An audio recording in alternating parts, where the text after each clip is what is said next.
बहुत समय पहले की बात है। उत्तर भारत की धरती पर धूप और छाया के बीच चलते हुए गौतम बुद्ध अपने शिष्यों के साथ यात्रा कर रहे थे।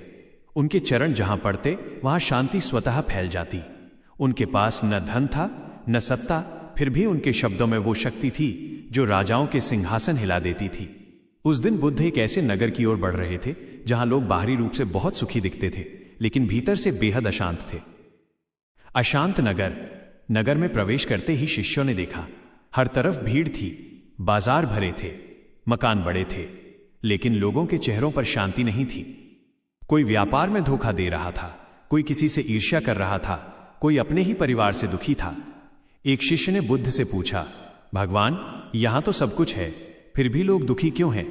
बुद्ध ने शांत स्वर में कहा, जहां इच्छाएं अनंत हों वहां दुख निश्चित होता है।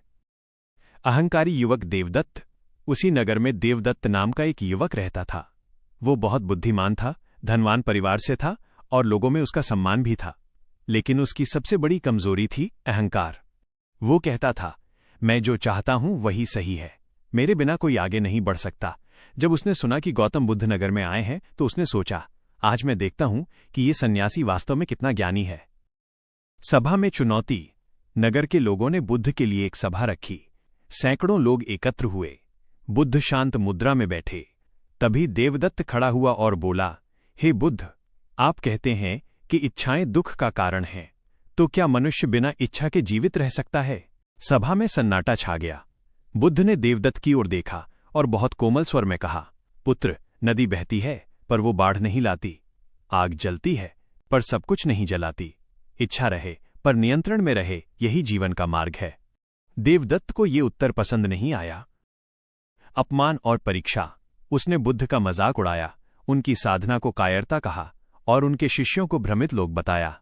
लेकिन बुद्ध न क्रोधित हुए न विचलित। सभा समाप्त होने के बाद देवदत्त उनके पास आया और बोला, अगर आप इतने ही महान हैं तो मेरे प्रश्नों से डरते क्यों नहीं? बुद्ध मुस्कुराए और बोले, जो स्वयं से डरता है वही दूसरों को डराने की कोशिश करता है।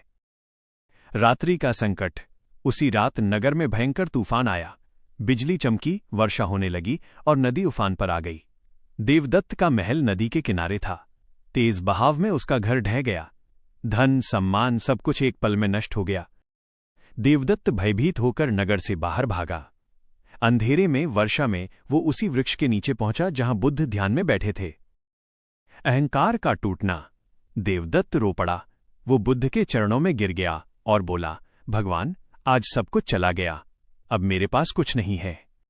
बुद्ध ने धीरे से कहा, नहीं पुत्र, आज पहली बार तुम्हारे पास सब कुछ पाने का अवसर है। देवदत्त चकित हुआ।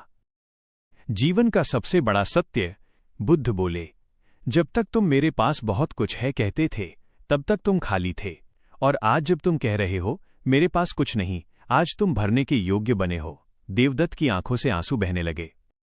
स्वयं को जीतना। बुद्ध ने कहा, जो दूसरों को जीतना चाहता है वो थक जाता है, जो स्वयं को जीत लेता है वह मुक्त हो जाता है। संसार बदलने से पहले मन बदलना पड़ता है। शांति बाहर नहीं, भीतर मिलती है। जागृति। कुछ महीनों तक देवदत्त बुद्ध के साथ रहा। उसने मौन सीखा, धैर्य सीखा और सबसे बड़ा पाठ सीखा, स्वयं को देखना। एक दिन उसने बुद्ध से कहा, भगवान, अब मुझे कुछ नहीं चाहिए। बुद्ध मुस्कुराए, अब तुम सही मार्ग पर हो।